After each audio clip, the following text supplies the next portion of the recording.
Hello, Milwaukee!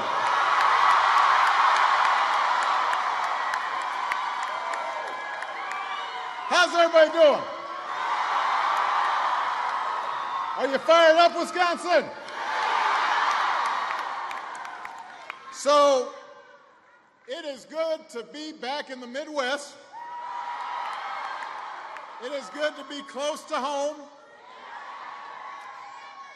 Now, I have to say in advance, first of all, somebody just pointed out I spilled some salad dressing on my shirt, which Michelle will tease me about tonight, but what can I do? This happens sometimes. I love you too.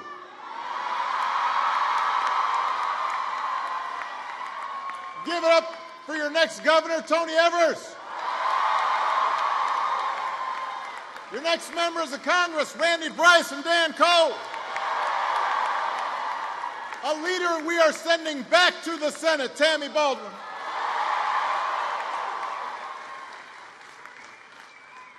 It is good to be back. There are a lot of good reasons to come to Milwaukee. You got the Brewers, great season. Did much better than my Sox. You got the Bucks, 4-0. Giannis is balling. You got the Badgers.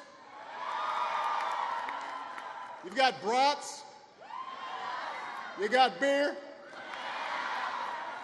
So there are a lot of good reasons why I would want to come to Milwaukee.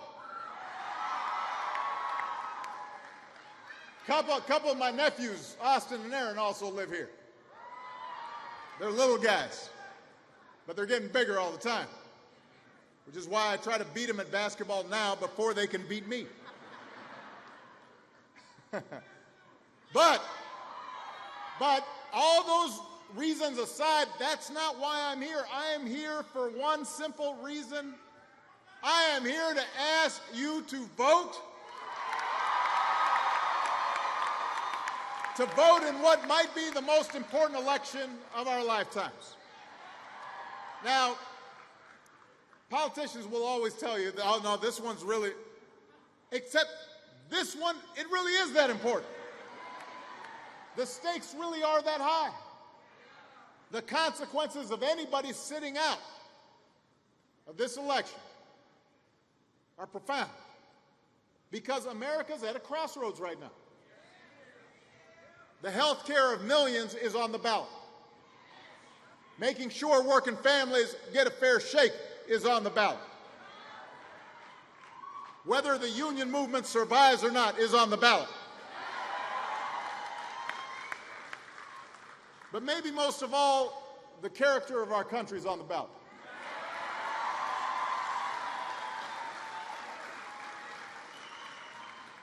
Now, the good news is that in the past, when we've been at these crossroads as a country, Americans have made the right choice. But we don't always do it right away. Sometimes it takes too long to make the right choice.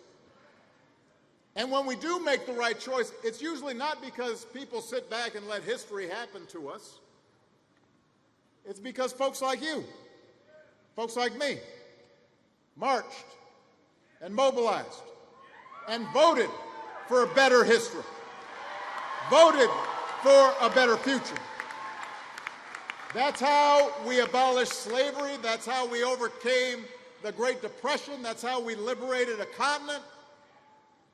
That's how workers' rights came about and women's rights came about and civil rights and immigrants' rights and LGBT rights. That is how the story of America became a story of progress, because we got out there and did the work.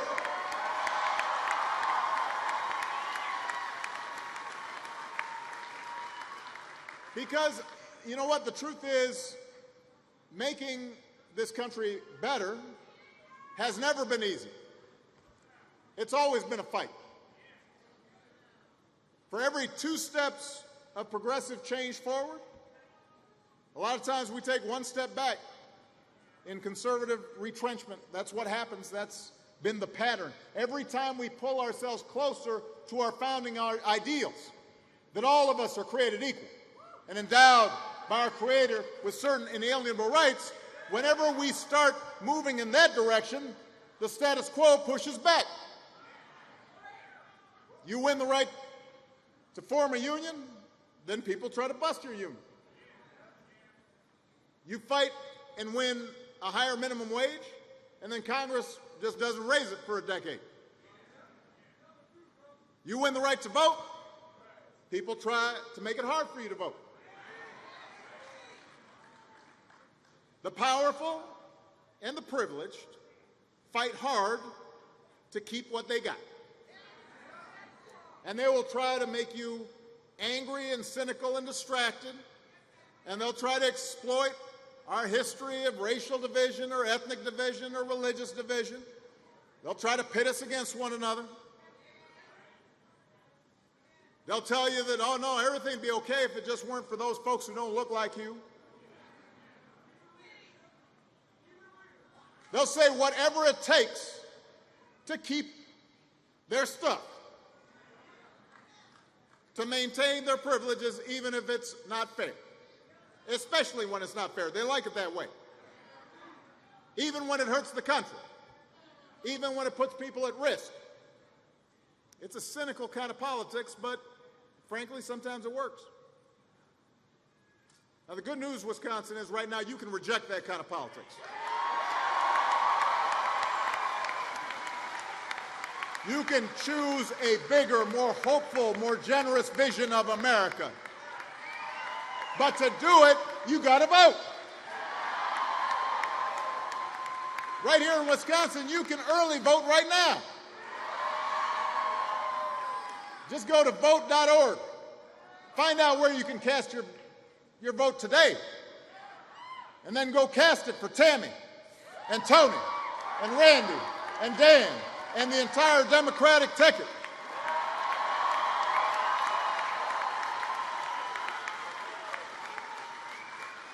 And don't let anybody tell you it doesn't matter. I get frustrated when I hear that. Think back to where we were a decade ago. We had been going through one of those conservative periods, and Republicans had been cutting taxes for the rich. They'd been cutting rules for big banks, and we got hit by the worst financial crisis in our lifetimes. And Democrats had to come in and clean it up. I mean, I don't know. I don't know how it is that we've got such a short memory. They did exactly what they're doing now, and then it blew up, and then we had to go clean it up. And we got the economy growing again. It's been growing ever since, by the way.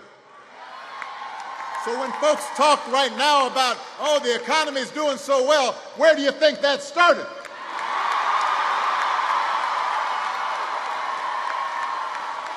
Come on. Tell the truth. Tell the truth.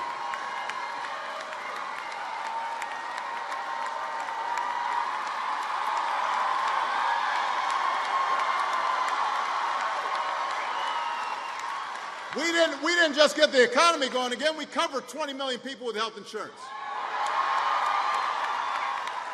We doubled the amount of clean energy we generate and created jobs in the process. We put tougher rules on banks and credit card companies. We cut our deficit by more than half. And part of the way we did it was making sure that the wealthiest Americans paid their fair share of taxes. So by the time I left office, wages were rising, the uninsured rate was falling, the deficit was down. The economy created more jobs, by the way, during my last 20 months in office than we have in the 20 months since I left office.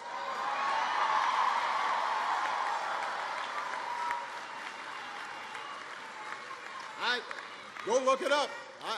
Go look it up. That's what happened when we had a progressive agenda.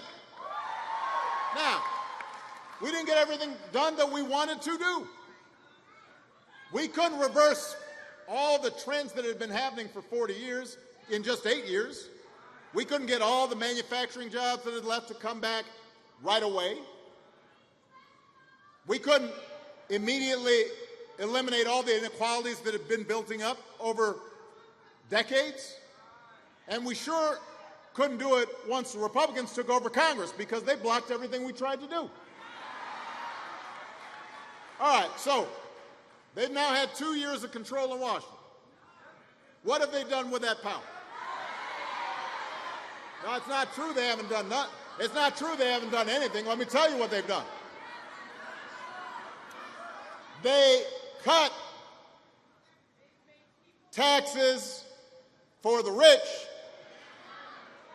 and corporations to the tune of $1.5 trillion, just like they did the last time.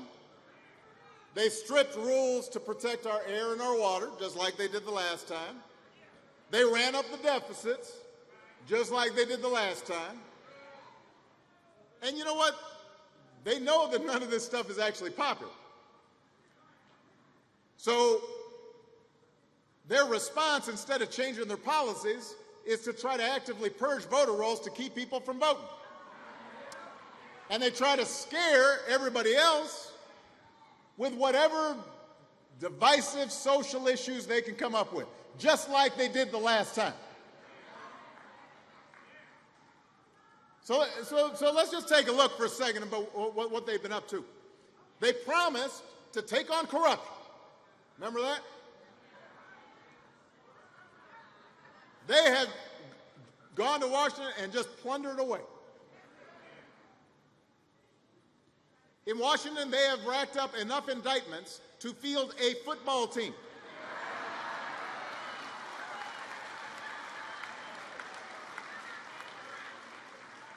Nobody in my administration got indicted.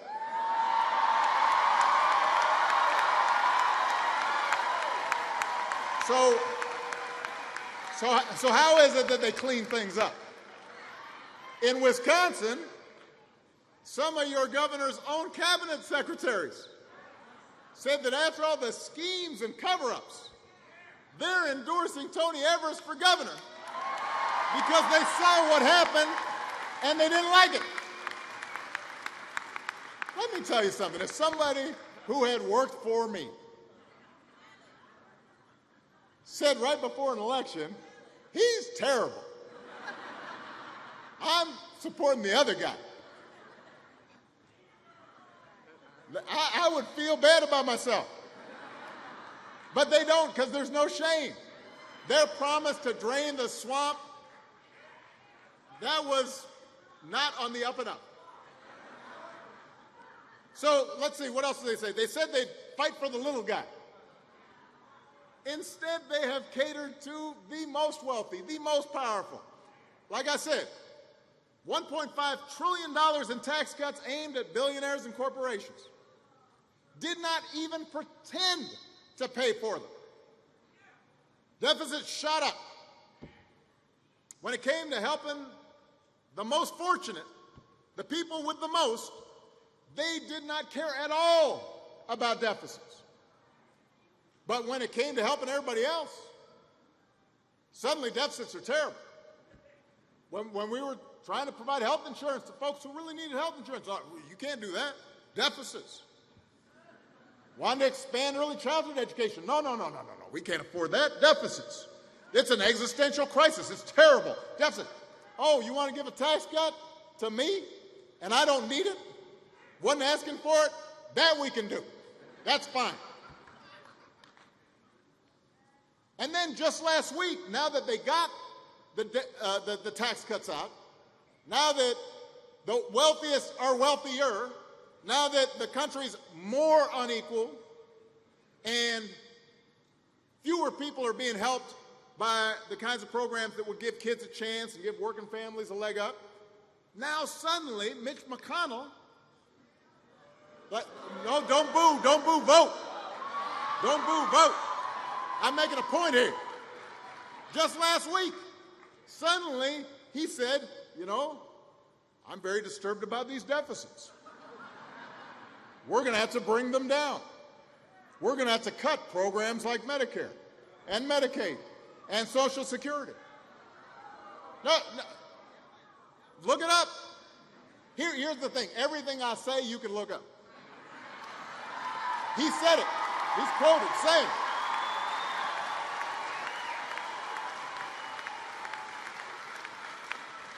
So just think about that for a second. Cutting Medicare and Social Security, right? Making it tough for working people to retire. For your grandma or your grandpa to make sure they got enough to eat and the roof over their heads. You're going to cut that so that some billionaire's tax bill is lower. That doesn't sound like fighting for the little guy to me. Sounds like a scam to me. All right, and then let's talk about health care for a second. 8 years ago, Democrats passed the Affordable Care Act.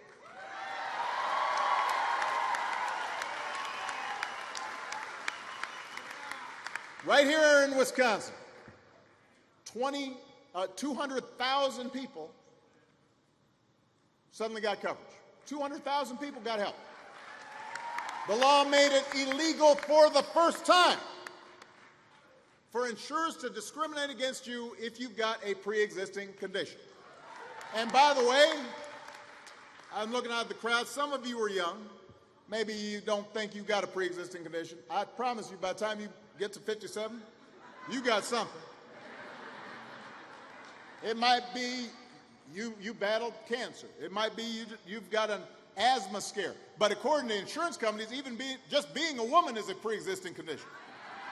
And they were charging women more for insurance just for being a woman, which is a lot of golf. Because if there weren't women, then those insurers wouldn't be there because, I mean, you can't charge women more for insurance because they get pregnant, because otherwise we wouldn't be here. So that doesn't make much sense. That's not a logical approach. So we put an end to that. Democrats made that happen. Not a single Republican, not one, joined us. Not one. Repeat that, not one. Since that time, they have spent the last 8 years obsessed with trying to undermine, sabotage, repeal that law that makes sure you're not discriminated against because of pre-existing conditions. They've done everything they could. They took over 60 votes in Congress to get rid of it. And if Republicans keep control of Congress, you better believe they're coming after it again. And Wisconsin, you can't afford to let Tammy's opponent become the deciding vote that guts your protections against the insurance companies. But that's not the worst of it. That's not the worst of it. Now that it's election season, these same Republicans are running millions of dollars worth of ads around the country saying we're going to protect pre-existing conditions. Your governor's been running one of those ads while his administration is literally suing the government to take away pre-existing conditions protections.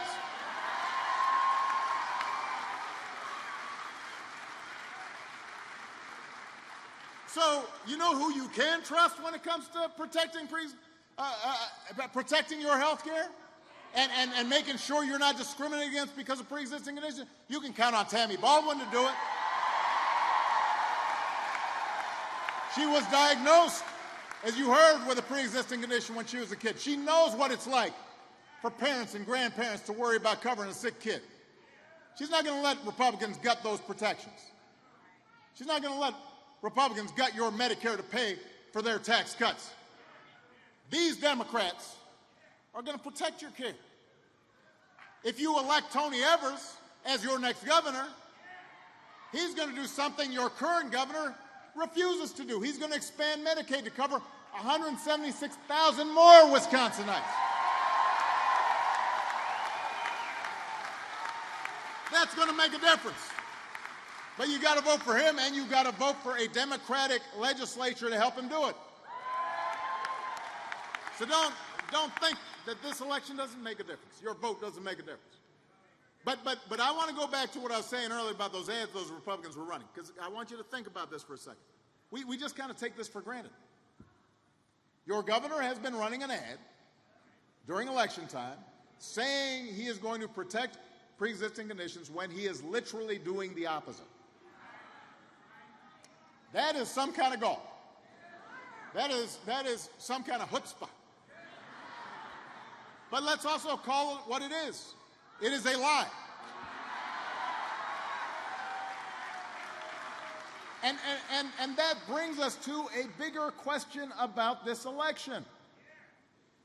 Who are we? What kind of politics do we want to see? What kind of accountability do we expect from our elected officials?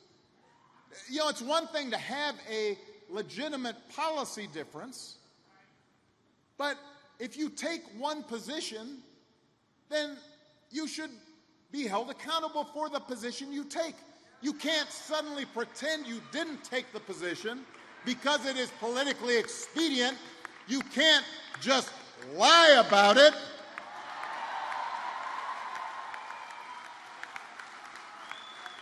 Look, listen. Throughout human history, certainly throughout American history, politicians have exaggerated. They make promises that they may try to fulfill, but then it turns out to be harder than they expected. They pump up the things that they did that were good. They downplay the things that didn't work out so good. They try to put a positive spin on things. And by the way, before you get too down on politicians, we all do that now. You know, when I'm talking to Michelle, sometimes I'm all like, oh, honey, man, do you see I did all the dishes? You know, and she's all like, yeah, but that's like the first time you've done that in a week. What'd you do wrong? And I said, well, we all do that to some degree, right? I mean, it's human nature. But what we have not seen before, in our recent public life at least, is politicians just blatantly, repeatedly, baldly, shamelessly lying. Making stuff up.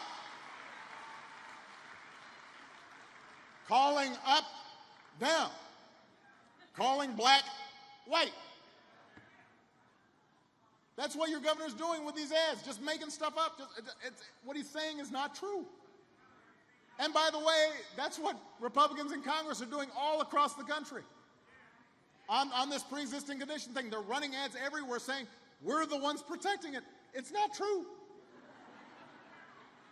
The president said he'd pass a middle-class tax cut before the next election. Congress isn't even in session. He just makes it up.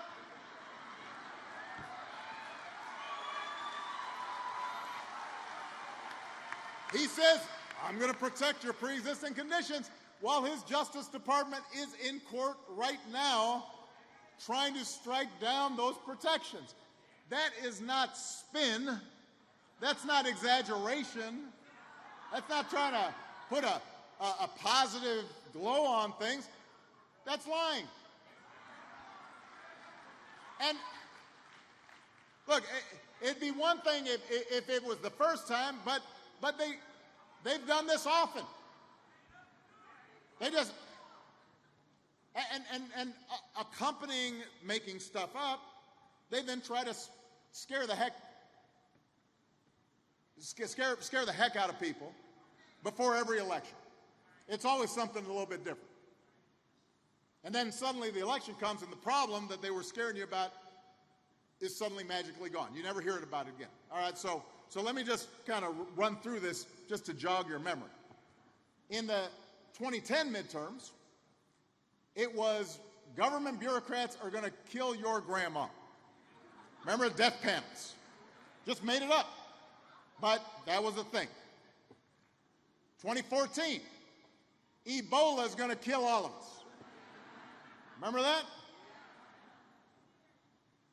In the last election, it was Hillary's emails. This is terrible. Hillary's emails. We were hearing emails everywhere. This is a national security crisis. They didn't care about emails. And you know how you know? Because if they did, they'd be up in arms right now as the Chinese are listening to the president's iPhone that he leaves in his golf cart. It turns out I guess it wasn't that important. They scared you about the deficits. Now the latest thing, they're trying to convince everybody to be afraid of a bunch of impoverished, malnourished refugees 1,000 miles away. That's the thing that is the most important thing in this election. Not health care, not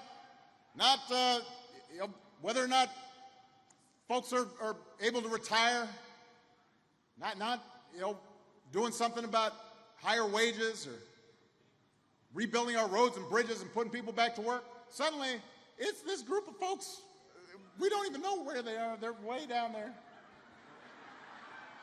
That's the biggest thing. And you know, as soon as the election's over,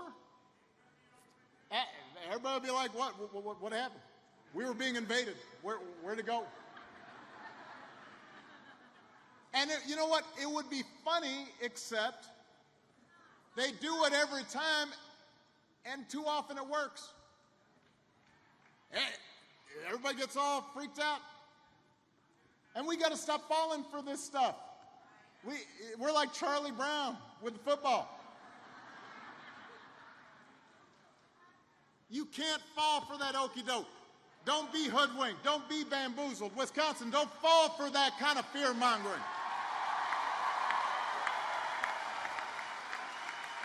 Because while they are distracting you with all this stuff, they're robbing you blind. They're giving tax cuts out to billionaires. They don't want you to notice that. Look over there. They're sabotaging your health care. Look.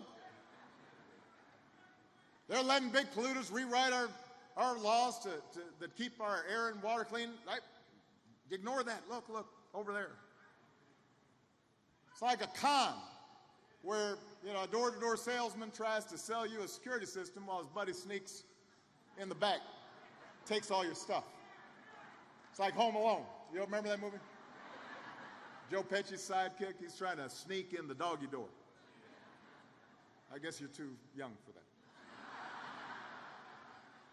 But you know what? There's a more important point here. When words stop meaning anything, when people can just make up anything, democracy doesn't work. Society can't work. If you can just say anything and there are no consequences if it turns out what you're saying is not true, well, how are we going to have any kind of accountability? And frankly, part of the problem is that we've gotten used to it. We just expect that, people just are going to just make stuff up. We just expect it. And part of the problem, frankly, is that a big portion of the media right now are used to it. And a part of them just repeat the lies over and over again. I promise you, Fox News will not tell you that what the Republicans are saying about pre-existing conditions aren't true. But you know what? It'd be nice if the serious outlets did and weren't distracted by the same kinds of fear-mongering that was done every election cycle. But I guess they can't help themselves, so they just cover it.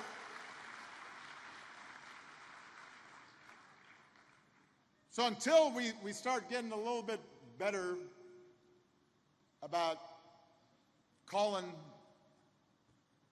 a lie, The only check we've got on this behavior is you and your vote. And I know during elections, it's natural for us to talk about Democrat and Republican. You know, that's part of how the democratic process works. And obviously, I really think you should vote for Democrats, because our policies will actually make a positive difference in people's lives, and we actually do fight for the little guy. Rather than let Republicans keep attacking unions, Democrats will stand up for every worker's right to organize for higher wages and stronger benefits. And rather than let Republicans side with big banks while they're gutting the public university system, Democrats will invest in our public schools and help more Wisconsin students earn a higher degree without going broke. But there's something at stake in this election that goes beyond party. What is at stake is a politics that is decent and honest and lawful and tries to do right by people, and that's worthy of this country we love. Because it shouldn't be Democratic or Republican to say we don't just make stuff up. It shouldn't be Democratic or Republican to say you don't punish political opponents or threaten the freedom of the press just because you don't like what they say or write about you.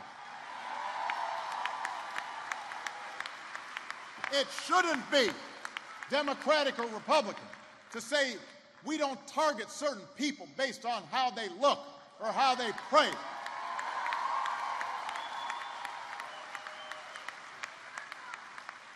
It shouldn't be. I love you too, but I'm making a point right now. You know what? I've got to believe that there are compassionate conservatives out there who think that there's nothing compassionate about ripping immigrant children from their mothers at the borders and leaving them in a cold cell. And I know there have to be people who consider themselves fiscally conservative who don't think there's anything fiscally responsible about trillion-dollar deficits. I've got to believe that there are people of all political stripes who think it's wrong when you say deficits don't matter when you're helping rich people, and pretend that somehow they matter a lot when you're trying to help working people. There've got to be people, I don't care what your party is, who think it's wrong to spend 8 years trying to take away people's health care and then spend the final weeks before an election pretending you're Florence Nightingale. There've got to be people who say that's not how politics should operate.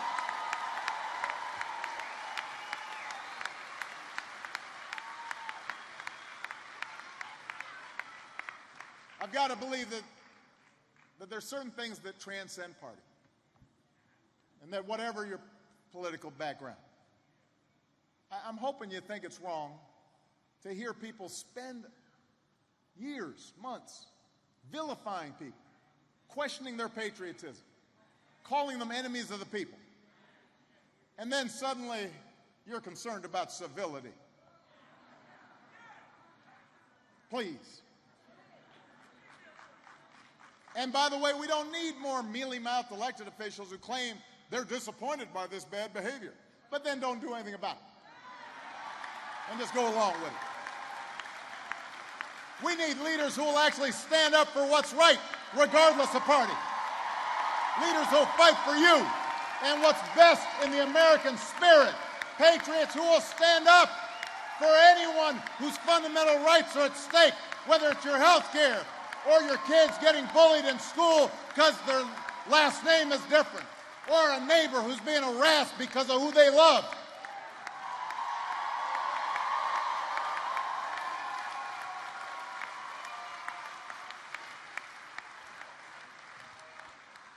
Wisconsin, that's what all of us need to stand up for, with clarity and patriotism and purpose.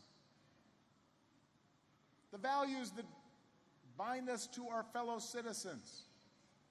The values your mom taught you and your dad taught you that somehow we just ignore. What's happened? We got to get back to that, just basic stuff. We can have disagreements, but there has to be a certain code. There has to be certain rules in terms of how we treat each other and operate in the public sphere.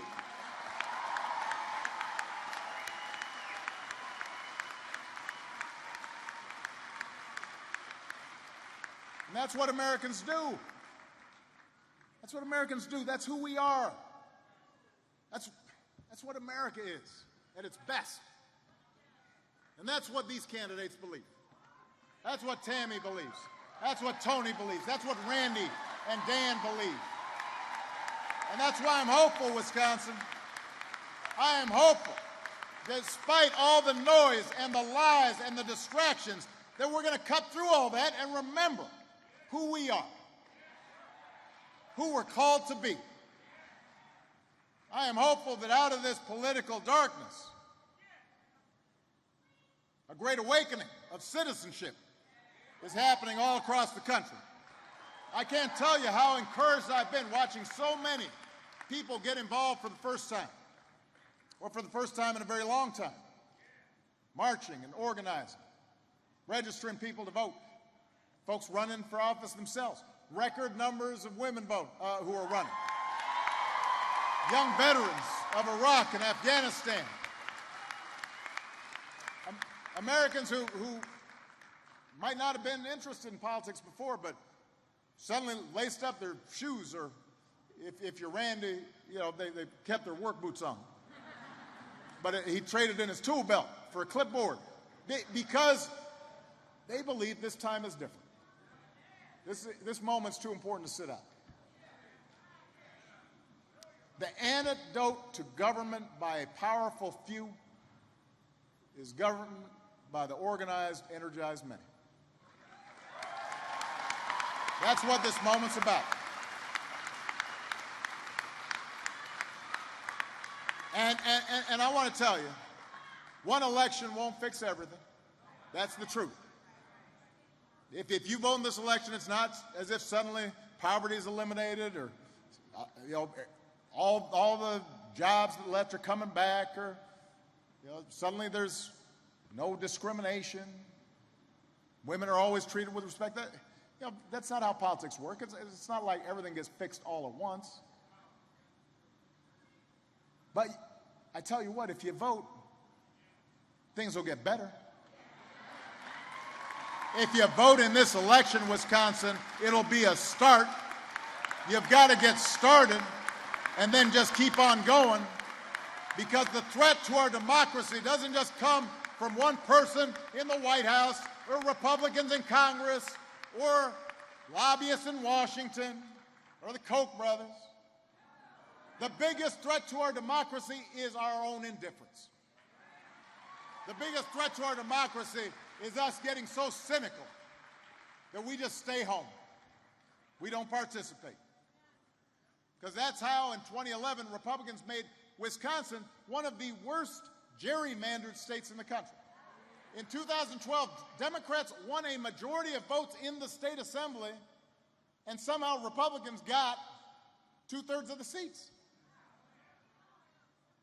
It got rigged. The fix is in. I mean, think about that. Who's ever heard of that? You know that's not fair, but that's how the system operates.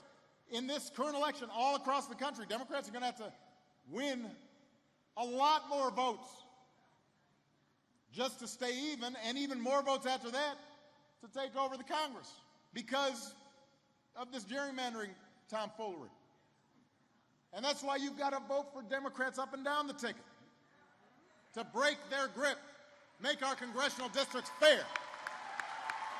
When you vote, not just for Tammy and Tony, when you vote for sheriff and district attorneys and state reps and secretaries of state and state treasurers, you've got the power to make sure our voting rights are protected. Our criminal justice system treats everybody equally under the law. When you vote,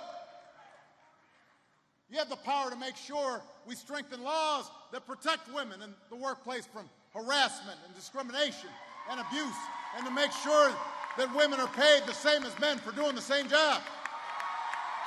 When you vote, you have the power to make it a little bit easier for a student to afford college, and maybe a little bit harder for a crazy person to shoot up a classroom. When you vote, you have the power to make sure a family keeps its health insurance. You could save somebody's life. That power is in your hands if you vote. And if you get involved and you knock on some doors, you talk to your friends and convince some new neighbors and talk to that family member that is a little confused, and you get them to vote early for this entire incredible Wisconsin team, you know what's going to happen? Something powerful happens. Change begins to happen. Hope begins to happen. And with each new step we take in the direction of fairness and justice and equality and opportunity, with each new step, hope spreads a little bit more. It starts with you. Let's get to work. Let's go vote. God bless you, Milwaukee. God bless you, Wisconsin. God bless America. Thank you.